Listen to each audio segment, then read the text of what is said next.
Friday maluwag, pero mamaya panigurado masikip yan.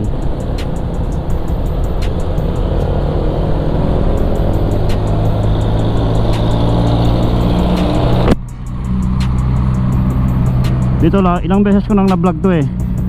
Parang sa lahat ng dinadaanan ko, dito ako nahihirapan ng gusto.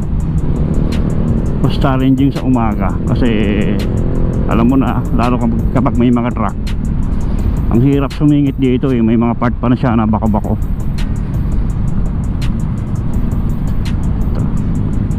Ilang beses ko nang napakita to sa mga video ko sa YouTube ko, kaso hindi masyadong detailed. Tingnan mo delikado rito eh. Napakadelikado rito itong lugar na to. Bakit ko nasabi? Kasi lalo pag may mga truck, alam ko may na rito eh, na disgrasya na rito eh, yung mag-asawa. May mahabang truck, sumingit sila, hindi hindi siya nakita ng truck. Ayun, kaya pag dito ako dumadaan, ingat na ingat ako eh.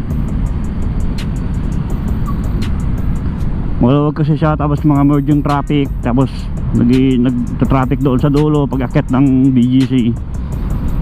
Kaya dapat ingat-ingat ka lang dito. Pag hindi mo kaya, pag sunod ko lang sa mga sasakyan. Pero kung kaya naman, clear naman, pwedeng sumingit. Ganyan ang diskarte rito. Kaya dapat alerto ka, kasi minsan kapwa mong motor sumisingit din sila eh.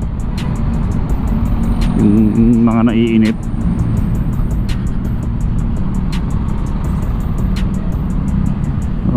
Ako naman, sakto lang. Pag natatansya ko yung oras, sakto lang naman ako. Hindi naman ako masyadong yan o.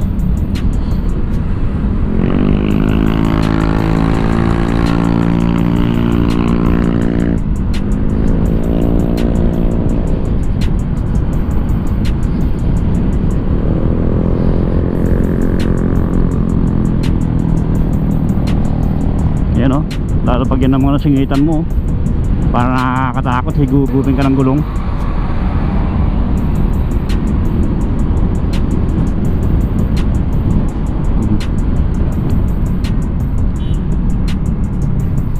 Kaya dapat ingat-ingat lang din, magdasal. Ba't nanikip dito? Dito tayo.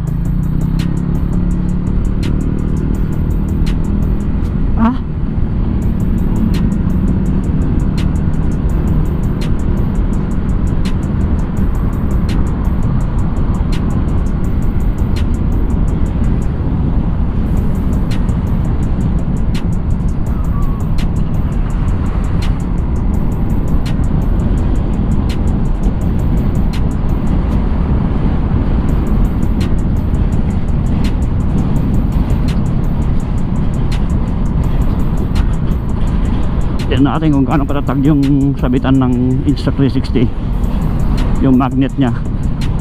Magnet lang kasi ang Insta360. Kaya pag mga ganyan, nilalampasan natin yan.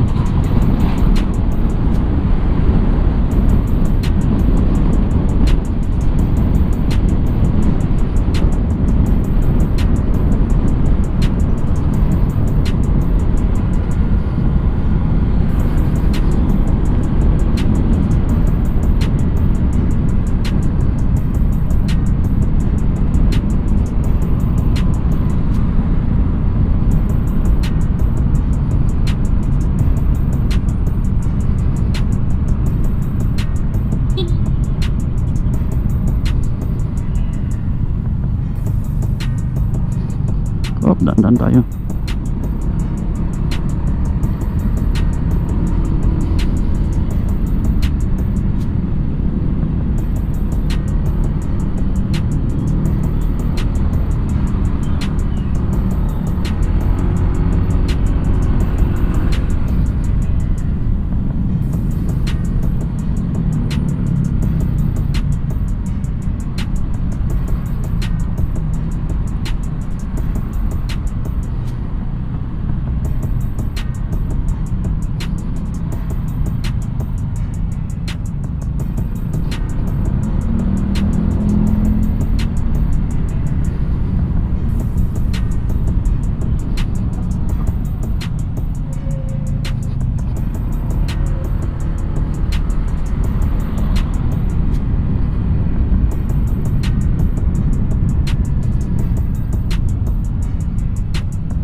tayo sa may BGC. Bilis para bilis. Di ba BGC to?